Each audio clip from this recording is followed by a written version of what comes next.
বিশ্ববাজার থেকে খাদ্য আমদানি কমাতে আমাদের দেশে কৃষিকাজে এক নীরব বিপ্লব শুরু হয়েছে। আর এই লড়াইয়ে এবার মাথা উঁচু করে দাঁড়িয়েছে বাংলাদেশ। ১৭ কোটি মানুষের খাবার যদি ভিক্ষা করে আনতে হয়, তাহলে সেটা স্বাধীনতা নয়, সেটা পরাধীনতার আরেক নাম। একটা জাতি নিজের মানুষের ভাত কাপড়ের ব্যবস্থা নিজে না করলে সে জাতির পতাকা কেবল বাতাসে ওড়ে, আত্মমর্যাদায় নয়। একসময় ভারতের হুজুরগিরি করে আমাদের বাজারে চাল ডাল পেঁয়াজ ঢুকতো। দিল্লির নাক ছিটকালে ঢাকার বাজারে হাহাকার।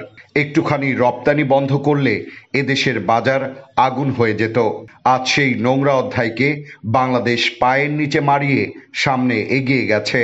আজ বাংলাদেশ মাথা নিচু করে নয়, মাথা উঁচু করে বলছে, আমাদের পেঁয়াজও আছে, চালও আছে, ডালও আছে, আর আত্মসম্মানও আছে। কৃষিতে বিপ্লব কোনো ফটো সেশনের গল্প নয়, এটা রক্তমাটির বাস্তব যুদ্ধ। বাংলাদেশ যখন দেখল ভারতের বাজারের গোলামি নিয়ে খাদ্য নিরাপত্তা আসবে না, তখন রাষ্ট্র নিজ হাতে অস্ত্র তুলে নিল। বীজের দাসত্ব ভেঙে টুকরো করা হলো। আগে যে বীজ আসতো ভারতের হাইব্রিড লেভেল মেরে, আজ সেই বীজ দেশের মাটিতে দেশের বিজ্ঞানীদের হাতে জন্মাচ্ছে। বিএআই, বিএডিসি কৃষি বিশ্ববিদ্যালয়গুলো একসঙ্গে বুক চিতিয়ে দাঁড়িয়েছে। আজ দেশে উৎপাদিত হচ্ছে ৮৫% বীজ, যেখানে এক যুগ আগে সেটা ছিল মাত্র ৩৫%। ভারতের ওপর আর চোখ তুলে তাকানোর প্রয়োজন নেই আমাদের। প্রযুক্তির ধারালো হাতিয়ার দিয়েও এবার মাঠ সাজানো হয়েছে। বাংলাদেশের জমি কমছে, কিন্তু মানুষের মুখ বাড়ছে। তাই এখন tractor, harvester, solar pump, sprinkler সব ঢুকে গেছে কৃষকের হাতের মুঠোয়। সরকার নিজেই ভর্তুকি দিচ্ছে। বর্তমান সরকার আধুনিক যন্ত্রপাতি পৌঁছে দিচ্ছে গ্রামে গ্রামে। আর সেই সঙ্গে কমছে সময়, বাড়ছে পানি, বাড়ছে ফসল।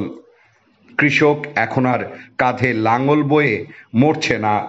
কৃষক এখন চালকের আসনে বসে নিজের ভাগ্য লিখছে। বাংলাদেশে এসে কৃষিপণ্য, খাদ্য চুক্তি এবং যৌথ সহযোগিতার প্রস্তাব দিচ্ছে। কিন্তু বাংলাদেশ এখন নিজের পরিকল্পনায় অটল। রাষ্ট্রীয়ভাবে এখন দেশীয় কৃষক, দেশীয় উৎপাদন এবং দেশীয় বাজারকেই গুরুত্ব দেওয়া হচ্ছে। বাংলাদেশের কৃষি এখন যে জায়গায় দাঁড়িয়ে আছে তা অর্থনৈতিক নিরাপত্তার ভিত্তি। কৃষক এখন জানে তার ফসলের দাম সে পাবে, উৎপাদনের জন্য সে প্রযুক্তি পাবে এবং তার ফসল আন্তর্জাতিক মানে পৌঁছাতে পারবে। কৃষি বিশ্ববিদ্যালয়গুলো গবেষণা করছে নতুন জাত, ফার্মিং সিস্টেম ও বাজার বিশ্লেষণ নিয়ে। কৃষি খাতে এখন আগ্রহী হচ্ছে তরুণ।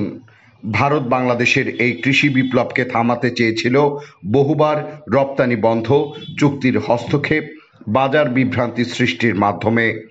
কিন্তু বর্তমান সরকার রাষ্ট্রীয় ও অর্থনৈতিক কৌশল, কৃষকদের দৃঢ়তা এবং প্রযুক্তির ব্যবহার সেই সব চাপকে ব্যর্থ করে দিয়েছে।